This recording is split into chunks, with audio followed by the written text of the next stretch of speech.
Welcome to this lecture for Abnormal Psychology. We'll be talking today about addiction, substance-related disorders, and impulse control disorders. So, overview of what we'll go over. We'll talk about in terms of the substance-related disorders, substance intoxication, withdrawal, and then substance use disorder. Who uses, why, what can be done about it in terms of treatment, other addictions in the DSM, gambling disorder, and then a few of the impulse control disorders. Okay, so DSM diagnoses related to substance-related disorders. The symptom patterns for these disorders vary to some degree by substance. There's kind of a template for, okay, the criteria all look pretty much the same with some slight variabilities in substance use disorders descriptions, and certainly in the descriptions of intoxication and withdrawal, those tend to have patterns of symptoms that are different depending on the substance. But for the substance-induced disorders, there's intoxication, right, where, again, alcohol intoxication and stimulant intoxication have different symptoms. The way those things are described in the DSM are fairly similar in terms of, causing significant impairment, distress, those types of things. But just because by the physiological nature of the substance, there are different symptom patterns, criteria, depending on the type of substance. And we'll look at in a minute at how the substances are grouped into types. So there's intoxication when you're having the acute effects of the substance consumed. You can be diagnosed with substance withdrawal, so alcohol withdrawal, stimulant withdrawal. That's whenever either you cease using after a period of heavy use, or even just trying to cut back a level of usage can lead to withdrawal symptoms and diagnosis of substance withdrawal. And then there's the substance-induced disorders where you have, alcohol-induced persisting dementia, where a substance is causing symptoms that look like another disorder. And it's not really that disorder, because we know after the effects of the substance go away, typically the symptoms of this disorder go away, and that's why it's not just, oh, here's bipolar disorder. Oh, it was triggered by alcohol, but now you have bipolar. No, you don't have bipolar disorder. It just looked like you did while under the influence of taking the alcohol or withdrawal, whatever it is. And then the substance use disorders themselves, again, it's just whatever type of substance, so alcohol use disorder, stimulant use disorder, hallucinogenic use disorder. Something that's different in DSM-5 from before is there's no longer a distinction between abuse and dependence. It used to be you could be diagnosed with, alcohol abuse or alcohol dependence. And typically, alcohol dependence being a larger category that's subsumed abuse. So somebody that had a problematic, but they weren't yet dependent, which typically defined as exhibiting withdrawal or tolerance symptoms, would just be diagnosed as abuse. But as soon as you develop withdrawal tolerance, they would switch it to dependence and drop the abuse. But what they found is most people that were meeting criteria for abuse also met criteria for dependence, or eventually met criteria for dependence. And so it seemed like you were calling the same disorder two different things, two different points in time, and that was maybe overly confusing. So just changed it, subsumed those two separate disorders into one disorder, which is the substance use disorder. So alcohol use disorder, tobacco use disorder, whichever one it is. And then there's one class of substances that has a kind of a different, merits its own diagnosis, right? Because you can have alcohol-induced yada yada, but there's one disorder that gets a separate set of criteria. That's hallucinogen persisting perception disorder. So this is people take hallucinogen, LSD, PCP, something like that, which causes perceptual changes, right? You see things, hear things, feel things, smell things that are weird, causes distortions. And sometimes people with heavy use keep having those changes in perception. Basically, they keep tripping after they've stopped using. So 20 years later, still having acid flashbacks. That would be your hallucinogen persisting perception disorder. And in terms of other addiction disorders, there's just one of the DSM right now, and that is gambling disorder, which we'll talk about in a bit. Okay, the classes of substances in the DSM currently: alcohol, caffeine, cannabis, hallucinogens with phenylcyclidine, PCP being separated out with its own because it acts a little different than some of the classic hallucinogens. Inhalants, opioids, sedatives, hypnotics, anxiolytics, stimulants, again with amphetamines and amphetamine-like stimulants being separated out from cocaine because some slight differences in the patterns of intoxication and withdrawal. And then tobacco, which was formerly in the DSM as nicotine. Interesting change. Okay, so intoxication. Everybody knows what this is, right? Development of a reversible substance-specific syndrome due to a substance. And there's maladaptive behavioral or psychological changes due to the effect of the substance on the central nervous system that develop during or shortly after use. And these symptoms are not due to a general medical condition or other mental disorder. So being high or drunk.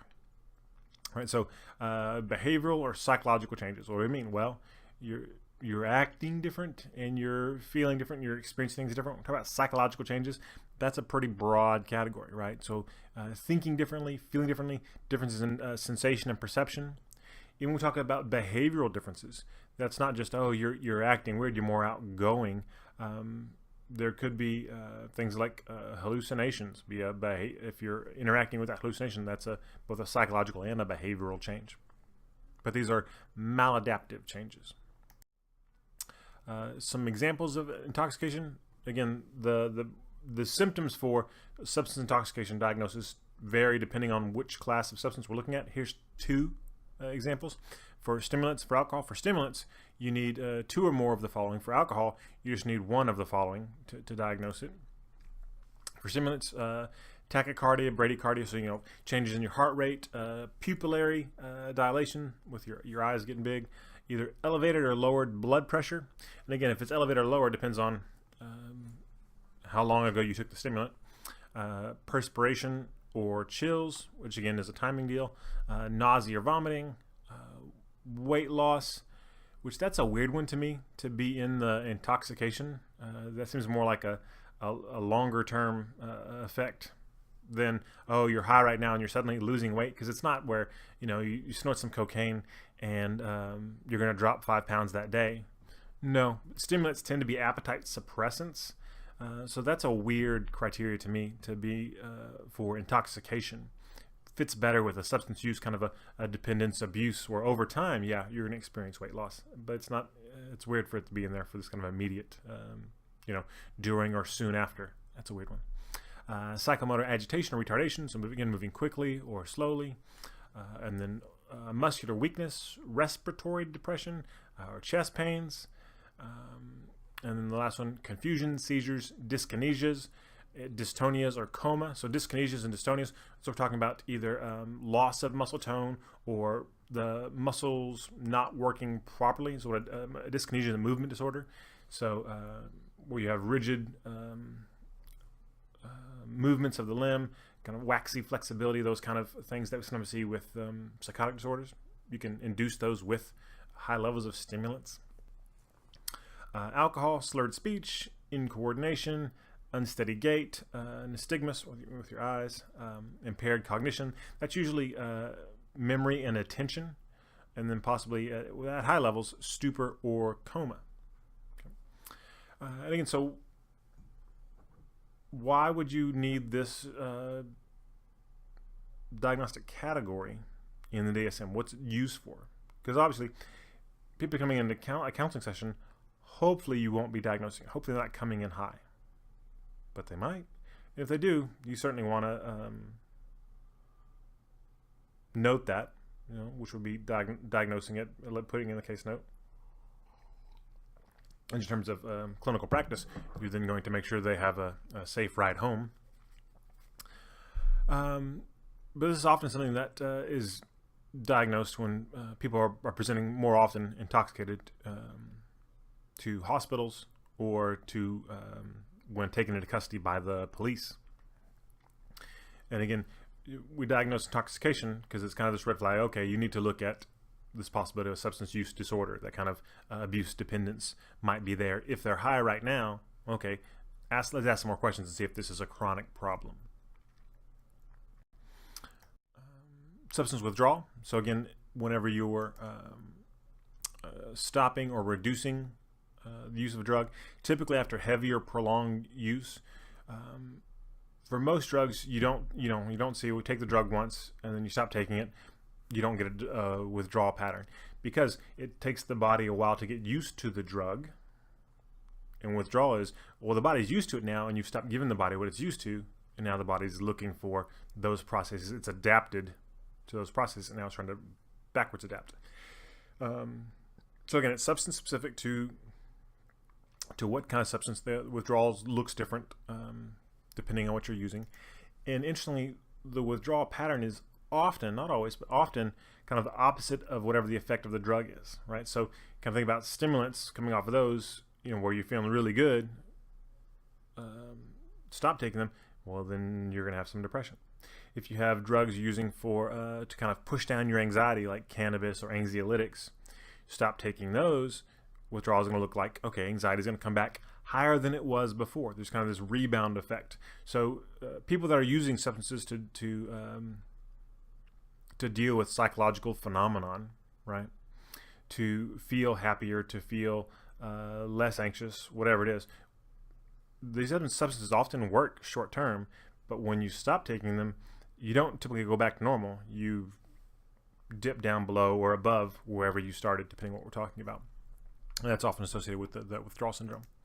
And again, to be diagnosed with withdrawal as a kind of a diagnostic label, it needs to cause distress or impairment, and of course not due to a general medical condition or other mental disorder. Notably, there aren't diagnostic labels for withdrawal for hallucinogens or inhalants, because there doesn't seem to be a withdrawal pattern for those. People can kind of get addicted to those, certainly, and use inhalants a lot or use hallucinogens a lot, but the body doesn't seem to adapt in a way that causes this need to reverse adapt. And that has to do with the particular neurological mechanisms involved with those drugs and how they work. So they're not necessarily safe, and we'll see in a minute that inhalants are particularly not safe. But there isn't a characteristic withdrawal pattern, even with heavy use. Okay, examples looking at opioids and cannabis. So for both of these, you need 3 or more symptoms. So after cessation of use or cutting back. With opioids, again, when you're taking opioids, heroin, you feel really good and like you're floating and everything's wonderful because you're getting all the natural opiates being released in the body. So when you stop, you don't go to normal mood, you go to this dysphoric, kind of very negative mood. Nausea and vomiting, which has to do with the area of the brain at the base of the brainstem, the vomit center, is impacted by opiate use. Muscle aches, again, because opioids tend to relax you. Now the opposite, you're going to tighten back up. Lacrimation or rhinorrhea, so it's tears or snotty nose. Diarrhea, yawning, interesting. Fever, insomnia, pupillary dilation, piloerection, your hairs stand up, or sweating. So again, the body rebounding from the effects of the drugs suppressing a lot of things, and when it stops suppressing it, withdrawal is going to flip it and go the other way. So with cannabis, again, people often using it to kind of relax, even out their mood. So stop using it. You may see this spike in irritability, anger, aggression, nervousness or anxiety, difficulty sleeping, and that's often associated also with vivid and really kind of bizarre dreams. It's kind of a common symptom of cannabis withdrawal. Decreased appetite and weight loss, because again, cannabis has kind of the opposite effect of cocaine. Cocaine suppresses appetite. Cannabis tends to increase appetite. So when you stop using cannabis, it goes the other way. Restlessness, depressed mood, and then at least one physical symptom like chills, fever, headache that's causing distress. Okay, so we have intoxication, we have withdrawal, and there's also substance-induced whatever, and a couple of things that can be induced: delirium, persisting dementia, when you're drinking yourself to brain damage, persistent amnestic disorder, psychotic disorder, mood disorder, anxiety, sexual dysfunction, and sleep disorder. This is all whenever you're meeting criteria for these other disorders, but it's clear that the substance played a role. And typically, the symptoms of the disorder are present during intoxication or withdrawal, and they're exceptional. So it's not just, oh, well, yeah, well, you're not really don't have an anxiety disorder. You're just kind of paranoid now because you're high. Yeah, but if you're super paranoid, super anxious, more than most people that are high, then you might add on this substance-induced anxiety disorder, because again, it's to bring clinical attention to a particular aspect of that person's experience. As I said, these labels are applied when the substance is thought to play a role in causing the onset of these disorders, the symptoms, and you determine that by the temporal relationship, onset and offset of use. So again, when not using, don't have symptoms. When you do use or you are experiencing withdrawal, that's when symptoms come up. Okay, then it probably is substance-induced. And then also the typicality of the symptoms. Somebody who has their, when they're 45 years old and they have their first manic episode, well, that's kind of atypical developmentally to have a first manic episode that late. Now find out they're started using cocaine. Okay, then that may be a stimulant-induced, cocaine-induced mood disorder, because the pattern doesn't fit. They're not looking like somebody who's typically having a manic episode or typically bipolar. In terms of the substance use disorder, so then again, now this is where we're going to the labels that have replaced abuse and dependence, where they've been kind of smushed together. So you've got a problematic pattern of cannabis use, alcohol use, stimulant use, inhalant use, whatever. You just plug in the label there. That leads to clinically significant impairment or distress with 2 or more signs or symptoms in a 12-month period. And of the things we'll talk about below, they're all pretty much the same across disorders, with the exception of withdrawal isn't there for some of them, for your hallucinogen psychedelics. So that because people don't experience withdrawal, it doesn't need to be a symptom. So people using a larger amount of the substance than intended, or using it for longer. Oh, I'm just gonna smoke a bowl in the morning and that's it, and then the rest of the day they're smoking out. Okay, that may be a sign of problematic pattern of use. If they have a persistent desire to quit but are unsuccessful, or to cut back, so they always, I know I should stop, but they don't stop. Okay, again, that's evidence that there's a problematic pattern. The amount of time they spend dedicated to the substance, either trying to get it, using it, or recovering from the effects of it. So if this substance is taking big chunks of time out of your life, well, then that might be problematic. If you experience cravings, right, which cravings are both psychological and physical phenomenon, where again the body has gotten used to something and it wants it, and it's going to send you messages until you go get it. Recurrent use causes failure to fulfill major role obligations. So you're not doing what you're supposed to do. You forgot to pick up your kids because you were high. You didn't go to work. You didn't pay your bills. So there are things that you're supposed to do at whatever stage you're at, child, adolescent, adult. You have a role, and you have things that are your obligations based on your role.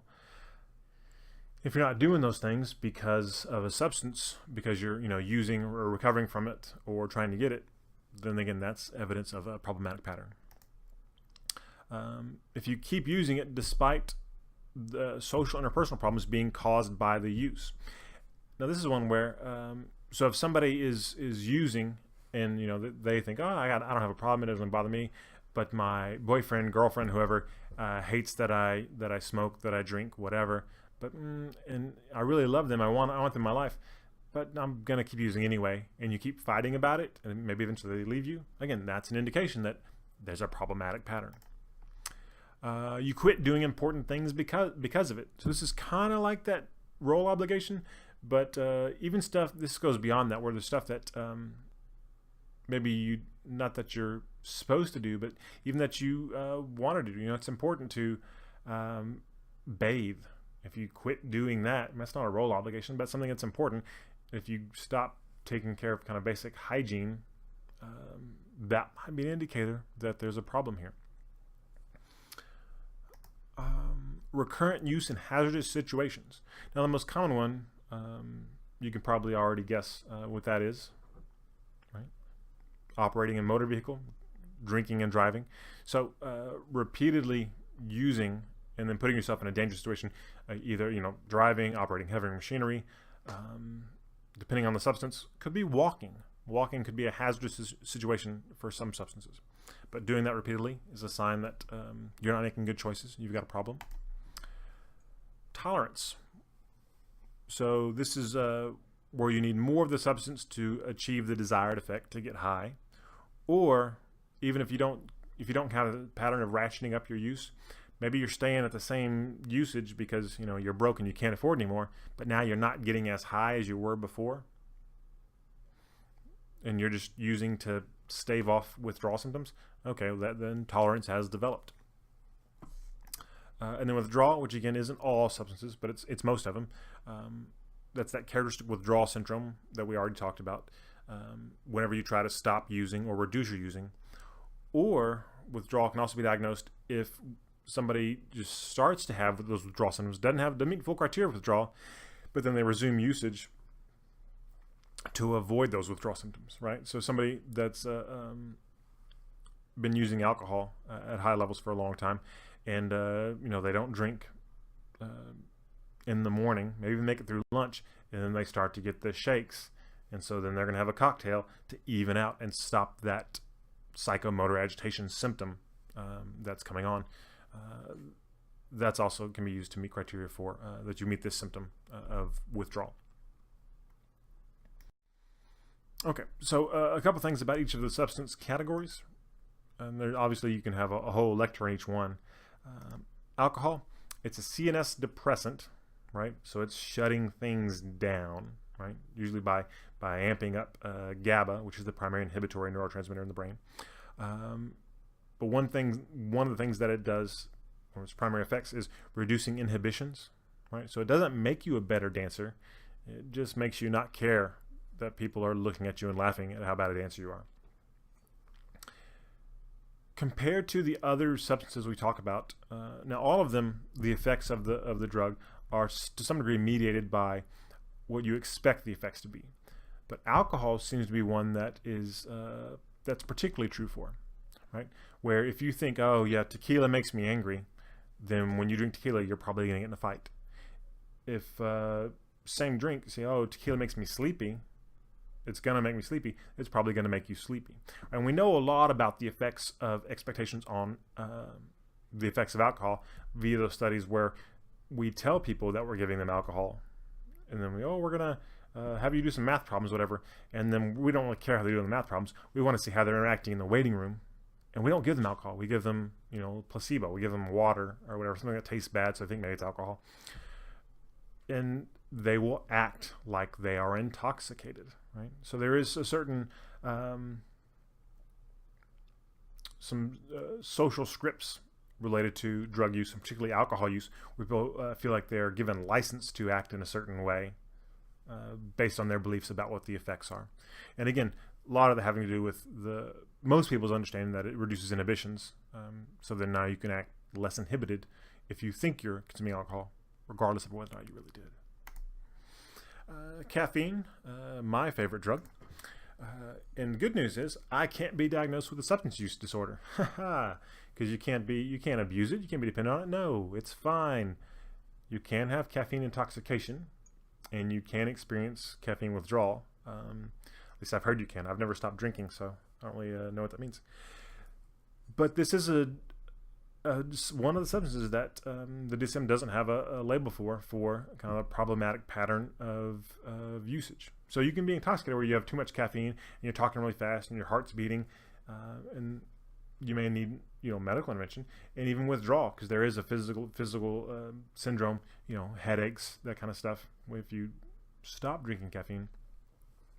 But largely because of social, cultural reasons, we don't. If you spend a lot of time thinking about coffee, a lot of time drinking coffee, you have you tried to cut back drinking coffee, but you can't. Okay, well then that's just coffee. It's not a disorder. right?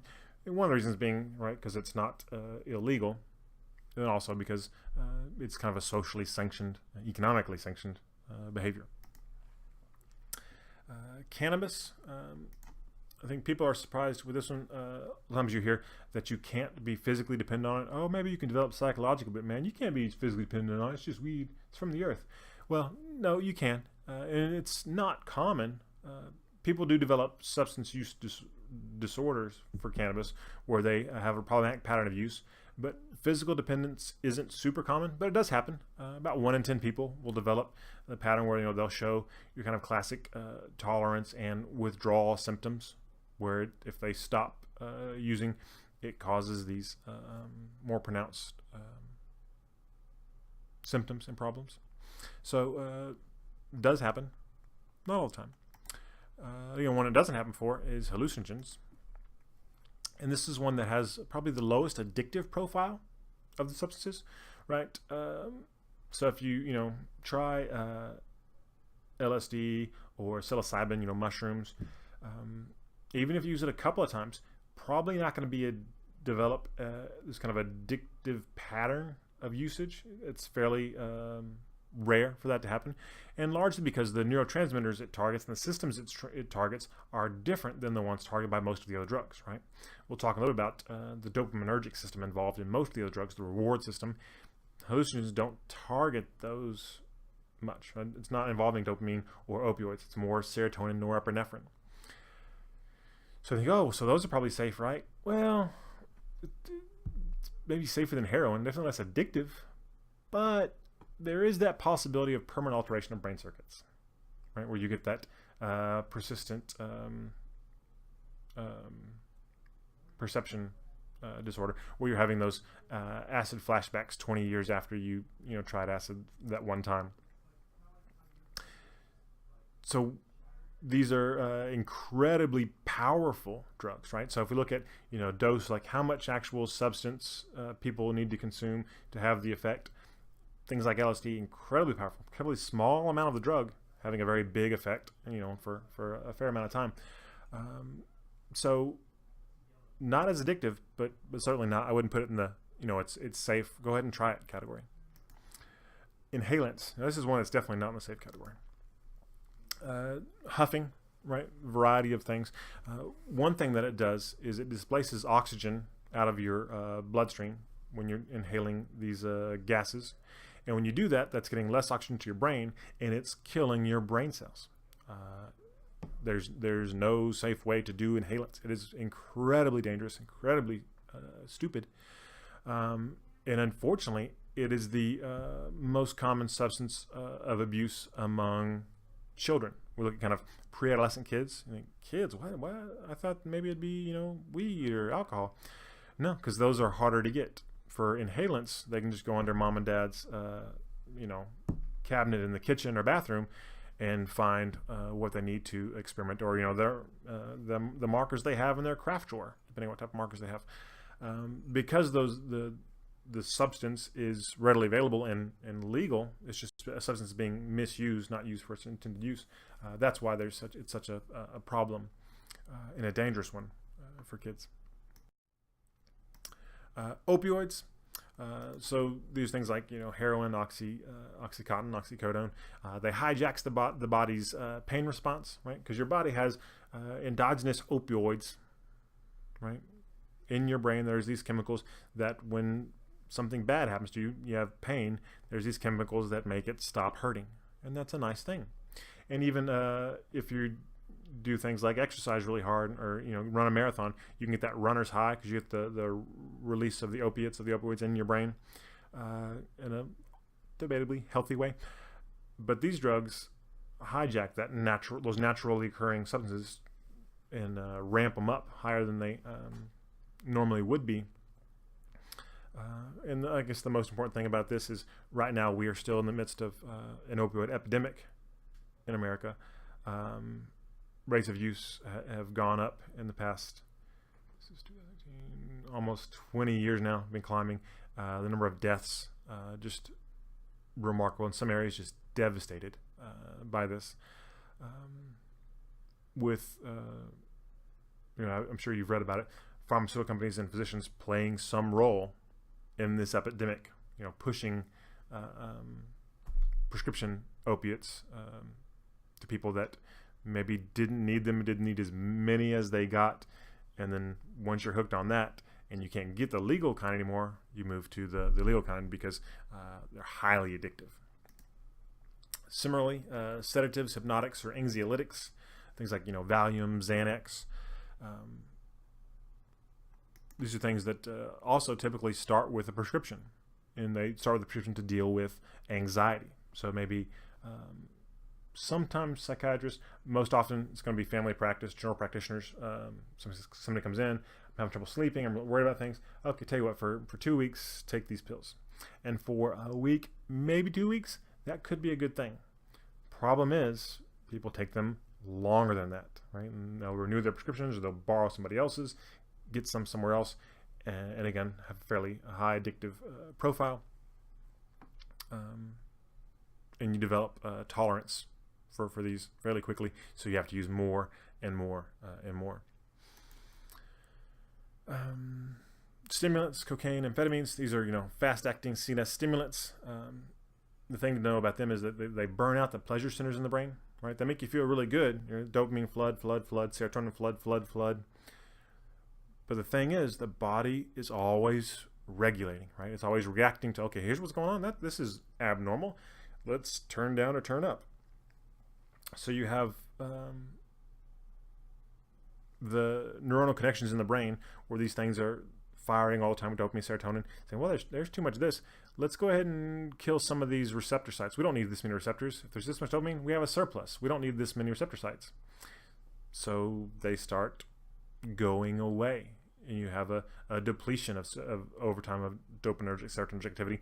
So now, before you have this drug that's causing all these neurotransmitters to float across and grab onto a receptor, now there's fewer receptors. So again, you need more drug, which is part of that tolerance. So that's a problem. Even more so, let's say you try to get clean and sober and you stop using and you recover from kind of this withdrawal. It may take quite a while for the brain to get back to the way it was, right? To get back to regular receptor activity, number of receptors. So now when something good happens and you should feel happy, you should feel good, there's this naturally occurring joy, you can't feel it because you don't have enough receptors. So those neural pathways aren't going to fire as they normally would. The naturally occurring things that bring joy will bring less joy if you've used a lot of stimulants for a long period of time. Tobacco, nicotine, interesting, this is probably the most addictive substance, and it would probably be treated like caffeine, right? Because it's social, economic reasons, legal to buy, that type of things. If it weren't for the cancer, right? If tobacco use didn't cause cancer, then there probably wouldn't be a tobacco use substance disorder in the DSM. But it does. It kills you. It'll kill those around you. So for that reason, a problematic pattern of use is more costly than caffeine, and so it is therefore pathology. Okay, some epidemiology, kind of who experiences this. One important thing to note is that substance use doesn't always lead to development of a disorder of kind of abuse, pattern of abuse or dependence. It's a bit of a myth that, oh, well, yeah, one hit and you're hooked. Maybe some people, for most people, no, it doesn't seem to be. Usually it takes more than that. And it varies, though, by substance. You can kind of see in order here, the kind of most addictive to least addictive, nicotine, heroin, cocaine, down to alcohol. Percentage of people that that go on to develop problematic patterns of use. So a fair number of people may try nicotine and think, oh, that's gross, it makes me smell bad, not gonna smoke anymore. But way more people will get hooked on it than people that maybe will try alcohol and then develop they develop a problematic pattern of use.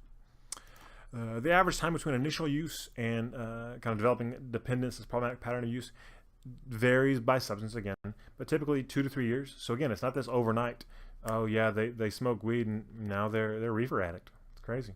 It takes a while. And again, some people may start to have this problematic pattern, even maybe 3, 4, 5, 6 months, and then they're, this isn't working out for me. I'm going to stop, and they stop. That's part of why, to meet criteria, you have to have at least a 12-month period where we've got this pattern.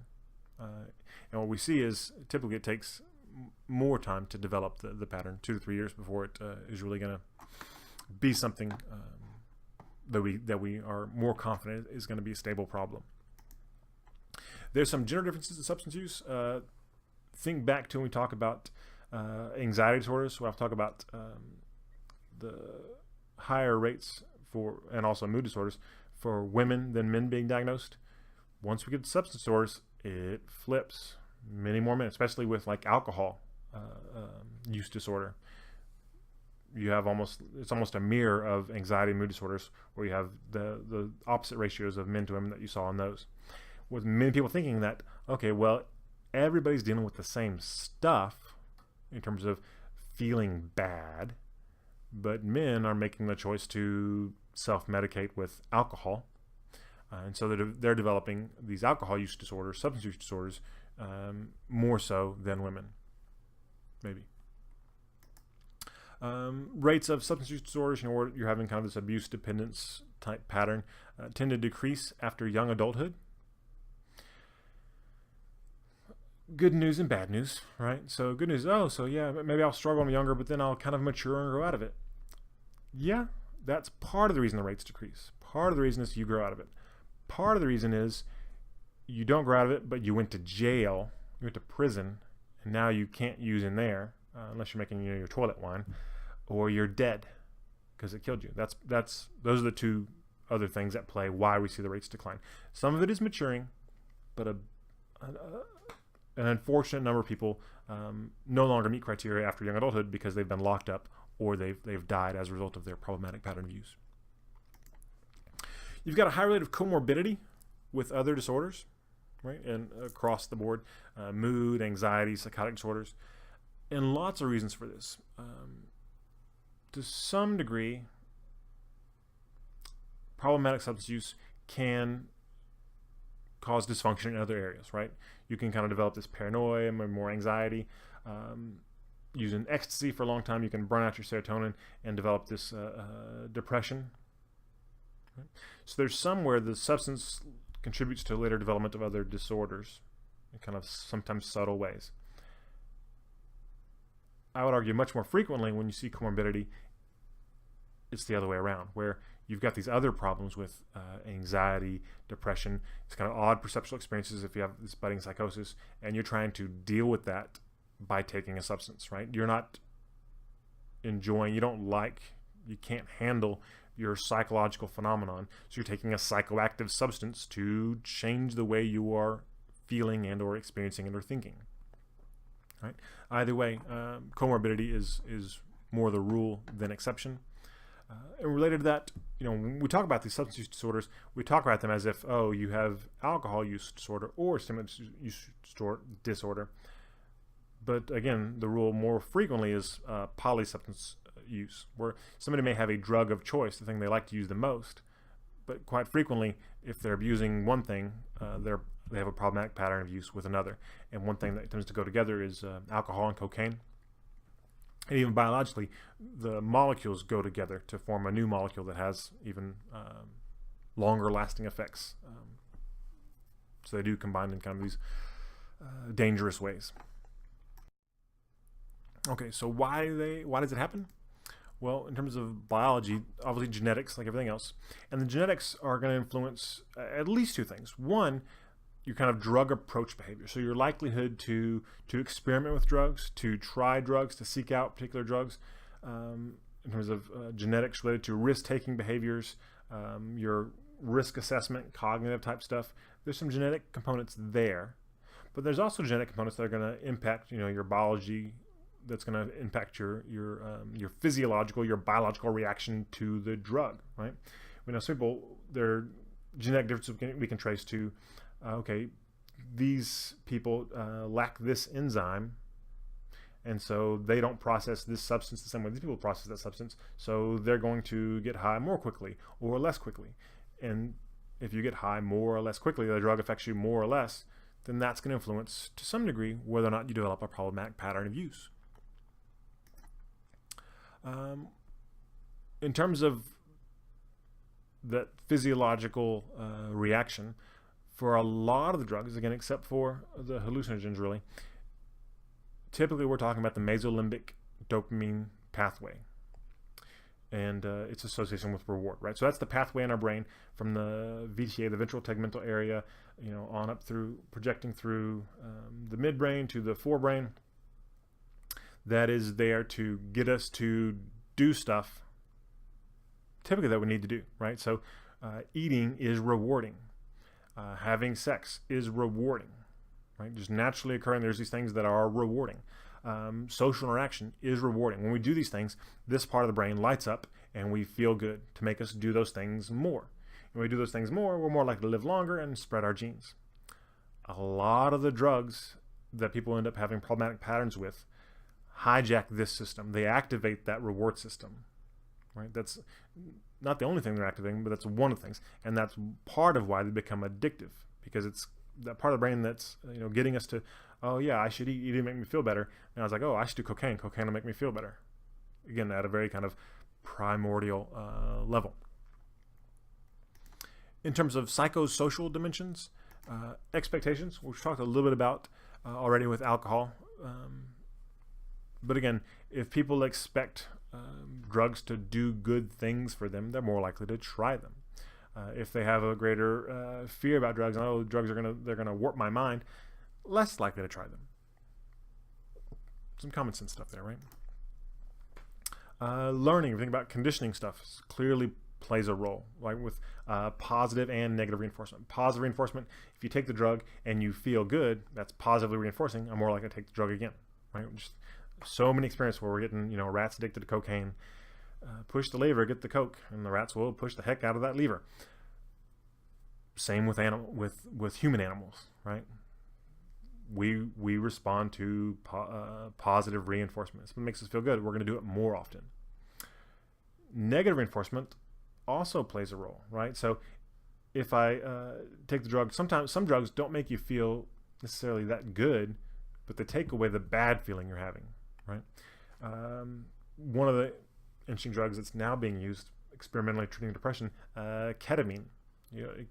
About if you take too much, you go in the K-hole because you stop feeling. This is something that kind of distorts your reality and can take you away from how you're feeling right now. Like, you don't feel good, but you don't feel bad. And again, taking away a bad thing is negatively reinforcing. We're more likely to do it.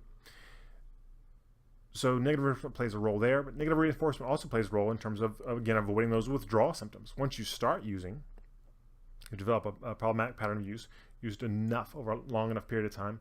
Now if I try to cut back, I don't feel good. I feel anxious. I'm getting the shakes. I'm feeling nauseous. To avoid that, use more drug. That's negative reinforcement at play. Lots of cultural factors, including cultural prohibitions related to drug use, right? This is why we see sometimes different patterns of use for different substances in different places. Like, in this place, alcohol, totally taboo, so much lower rates of alcohol use, but they use the heck out of stimulants or amphetamines, right? And part of this also goes to back to expectations. A lot of the expectations we have about the effects of substances are culturally based. We have these shared beliefs, myths, stories about what these drugs are going to do, supposed to do to us. So that's also playing a role. Okay, what do we do for people that are struggling with these substance use disorders? One of the big questions, and it's a question that doesn't have an easy answer, is what should the goal be? Should the goal be abstinence, where you're just never going to use again, never going to smoke again, never going to drink again, never going to shoot up again? Or should the goal be controlled use? Right? And this is typically more of a debate with drugs that are more socially sanctioned or acceptable, like alcohol, to a growing degree cannabis. There are a few people that are going to argue for, we really want you to use just the right amount of heroin. But again, it has to do with cultural, social reasons. From a scientific standpoint, what's the answer? And the answer seems to be, I don't know, depends. Some people seem to be able, after they've developed this problematic pattern of use, this kind of addiction pattern, to undergo treatment and get to a place where they can have controlled use. Right? And often that seems to be, this is more anecdotally now than research for this statement, seems to be whenever their use wasn't the core problem, right? Their core problem was some depression, anxiety, relational struggle that the use was a symptom of, right? But again, some people can never do controlled use. Like they'll think they can, and they've gotten their life straightened out, things are going well, and yeah, I can have a beer, and then they don't stop at one, right? And maybe that day they do, but then the next day, a few days later, you know what? I drank that one. 2 is probably fine. A couple days later, 2 is fine. It's been a hard day. I deserve a 6-pack, right? And then there's this falling off of the cliff, off of the wagon. But there seems to be some sort of individual difference, and what that individual difference is, we don't know. So we can't give people a test and say, okay, for you it's going to be abstinence, for you control use will be fine. We haven't figured that out yet, but it is an important question. For a lot of substances, the first step of treatment is detox, right? And detox is just safe withdrawal, right? Monitoring them while they're going through withdrawal, because depending on the substance, like if you're a heavy alcohol user and you stop using, the withdrawal can be pretty severe, right? You can experience DTs, delirium tremens, where you have seizures, and you can die. Die not from drinking, but from stopping drinking. So for some substances, you may need medical monitoring to make sure that you're still breathing, your heart's beating, till your body's gone through that initial acute withdrawal syndrome. And again, even after the acute withdrawal syndrome, you're still going to have some lingering withdrawal symptoms for a while, particularly in terms of cravings. But detox is more of that acute, brief period to make sure, okay, you've stopped using, you've cut back, make sure you don't die. And then after that, there's a variety of things that can be used. Medications, not super effective, to be honest with you, to treat one substance problem with another substance, but they've tried some things. One of the arguments that may be more effective would be agonist substitution. So an agonist, again, is something that acts like the thing we're talking about. Agonist meaning to make happen, antagonist meaning opposite, to stop from happening. So somebody who has a heroin addiction may be given methadone. Methadone is an opiate agonist, so it acts like heroin.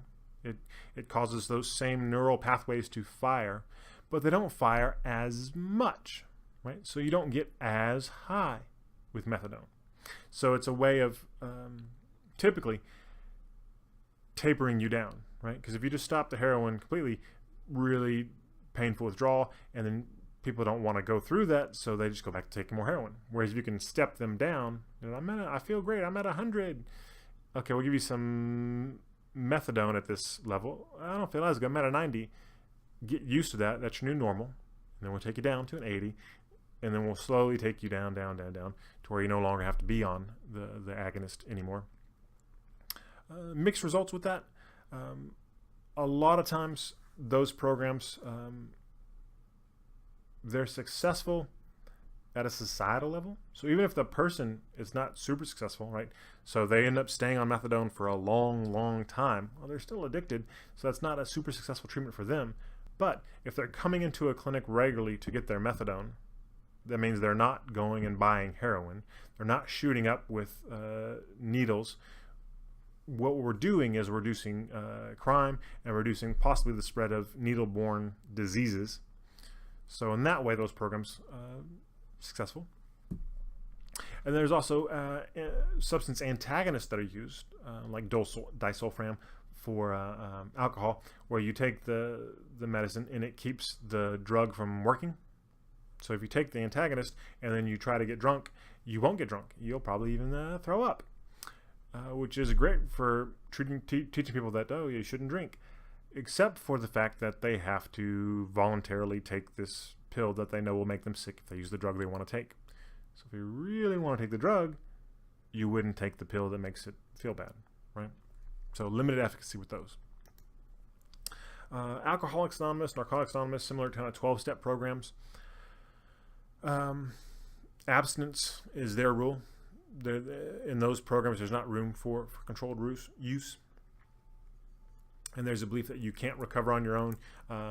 You kind of have to admit that you're helpless to this disease, give up to this kind of higher power, however you conceptualize that, and then you have to rely on other people. About half the people that try it drop out within 3 months, but those who stay do pretty well. You know, you get these recovery rates of 80%.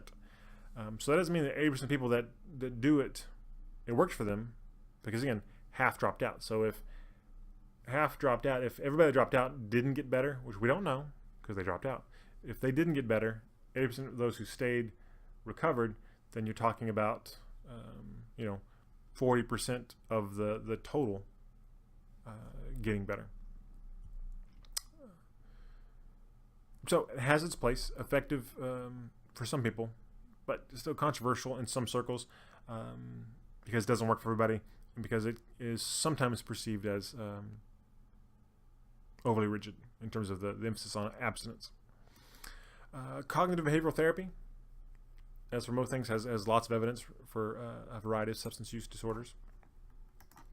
Typically, substance programs based on CBT will involve coping skills training, right? So learning to cope with the things that, if you conceptualize it as your substance use was a coping skill, right? When you got sad, embarrassed, angry, whatever, to deal with that, to cope with those feelings, you used a substance. Okay, well, for CBT, say, okay, well, that's one way to go. How about trying this? So giving people these other tools so that they don't have to use the substance is a big point of emphasis. Challenging cognitions about the substance and about the self. Relapse prevention is really a big push. And this is all about conceptualizing, understanding that if you have a substance use disorder, you have addiction, odds are very high that whenever you try to quit the first time, second time, third time, at some point you're going to use again. Now, what we've learned is if the goal is abstinence, and that's fine. The goal is abstinence, and you're like, okay, I'm going to be clean, and then you have a drink. If you have a drink and you think, well, crap, I'm off the wagon, I'm a failure, I've relapsed, might as well get wasted. That's bad, because now you're going to get wasted. Now, if you have a drink and you go, crap, I had a drink, man, I regret that. That was a slip, but it's just a slip. Moving forward. Now you're not going to drink that 12 beers that you would have otherwise, right? So conceptualizing a slip as a slip, and one drink, one hit, one whatever, thinking about it not as, oh, this is a relapse, this is a slip, that has a different outcome. And you can prevent relapse by having people reframe and anticipate, okay, yeah, it may happen. Yeah, we want you not to use, but you might. In fact, most people do. And when you do, that's okay. Just don't have another one. Just tell yourself, yep, shouldn't have had that. Call your sponsor, call whatever, call your therapist, and then now you're not going to relapse. So it's all about reframing. Some short-term motivational therapy, sometimes helpful. And motivational therapy often involves getting people to look at the consequences of their substance use, because they're not going to change until they're ready to change. Right? So this is looking at a trans-theoretical model of change, where the idea being that at some point people are in kind of pre-contemplation, where they haven't even thought about change. The next stage is they get to contemplation, they're thinking about it, and then action, they've decided to do something about it, they're going to try it, and then maintenance, they're trying to keep up this new change. And so your motivational therapy is trying to get them usually from pre-contemplation, contemplation to action. So again, you're not telling them you have to quit. You think, hey, how's it?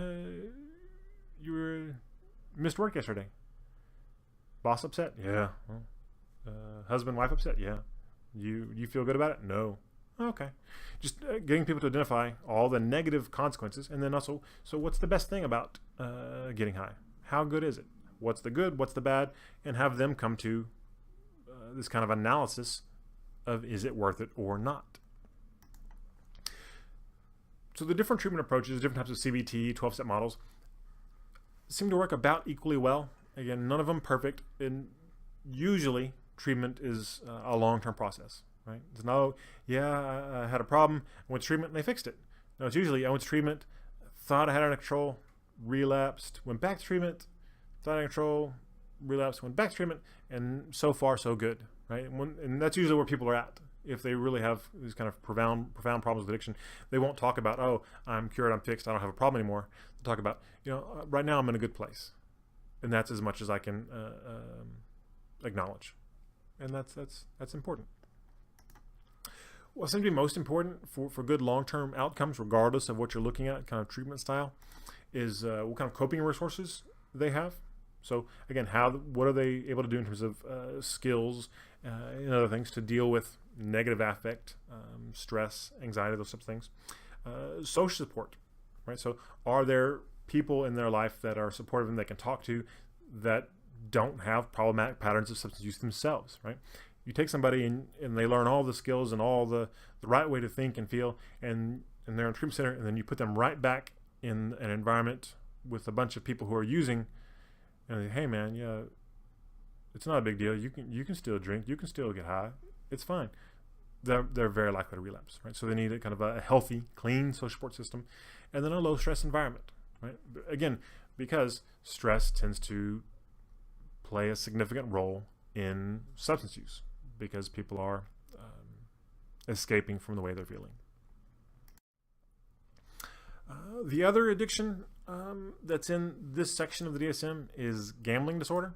Right? So you've got 12 months of problematic gambling behavior with at least 4 signs or symptoms, including things like need to increase the amount gamble to get that high, that excitement, feeling restless or irritable when you're trying to cut back on your gambling, unsuccessful attempts at reducing or stopping, preoccupied, always thinking about gambling.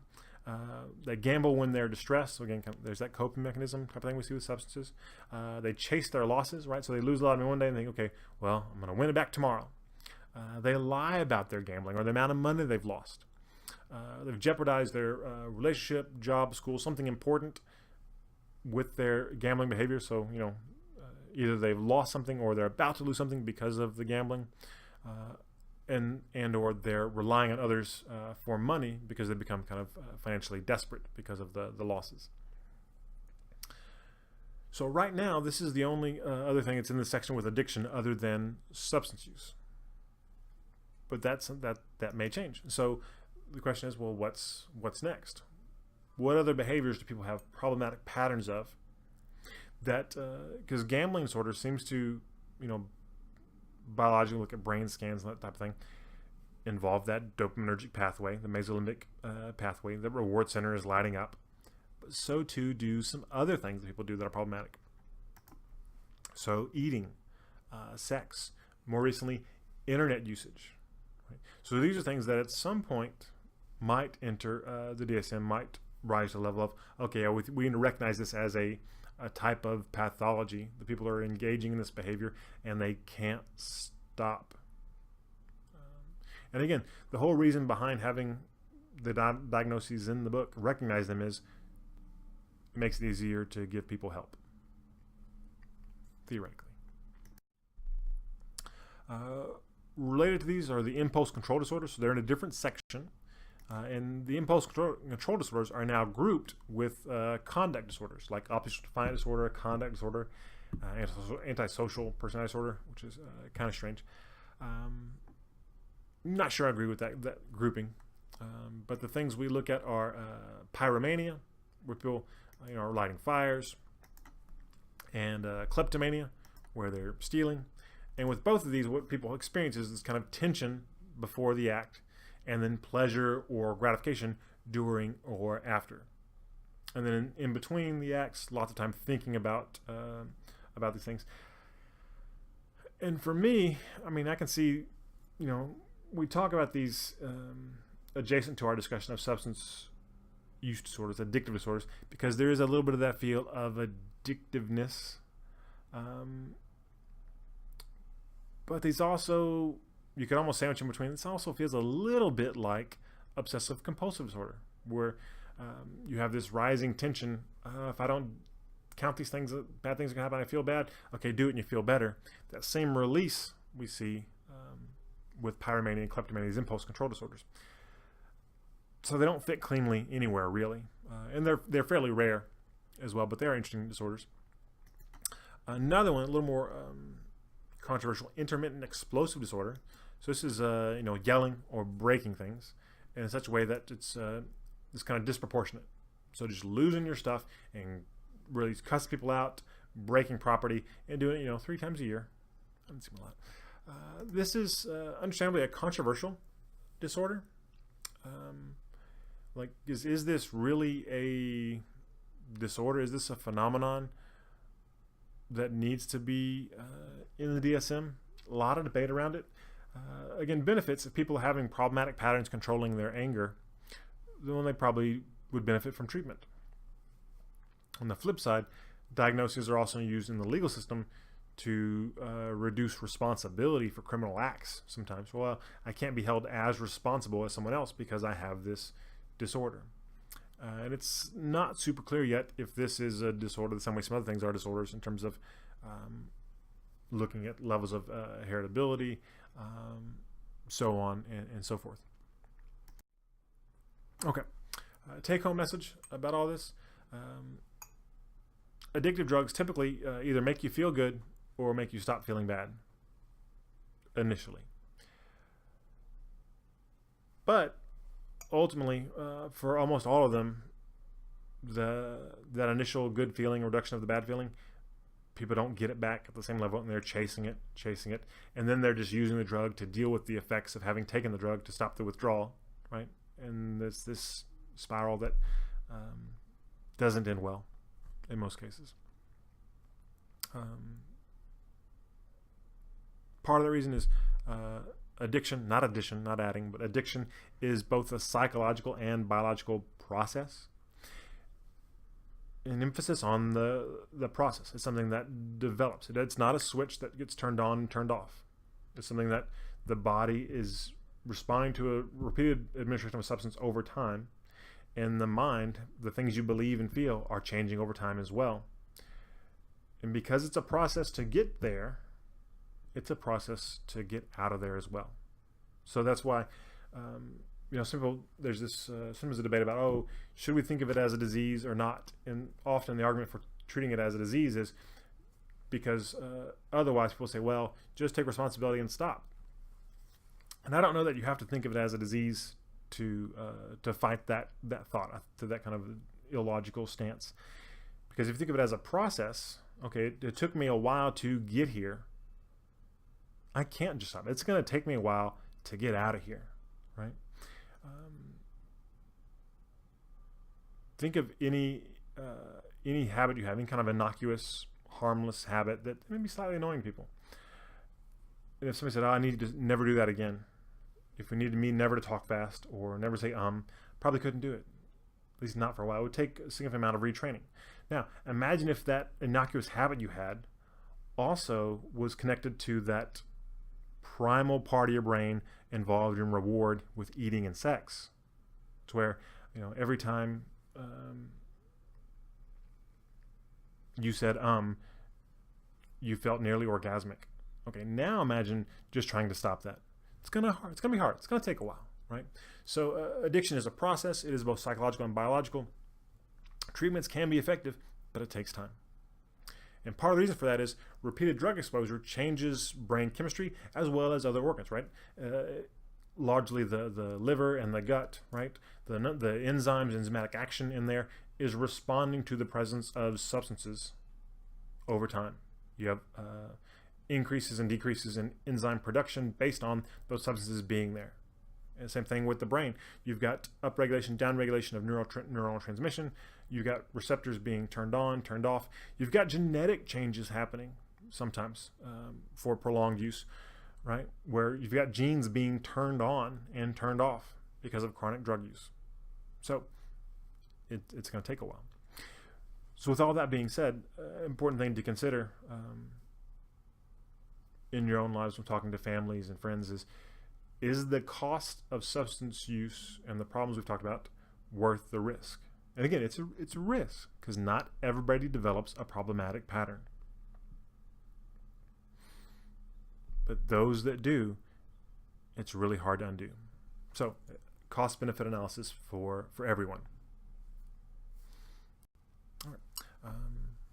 That's all for now. Take care.